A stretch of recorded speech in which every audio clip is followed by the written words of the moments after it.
We'll guide you through how to copy and paste on Facebook. If you find this useful, then consider subscribing and liking the video. Here we are on Facebook, and for whatever reason you're wanting to copy and paste. We're going to guide you through how this is done step by step.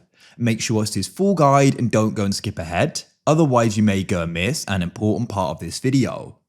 This is really convenient to do because it saves you from having to go and type it out again. You can just copy and then go and paste it.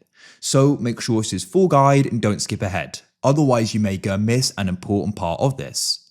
To get started, find what you want to go and copy. So I just posted this here. It's the same process as copying your own or somebody else's.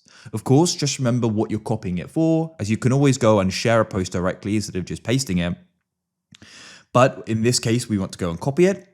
So tap and hold your finger on the text. Keep it held down, and within a couple seconds, it should go and highlight it all.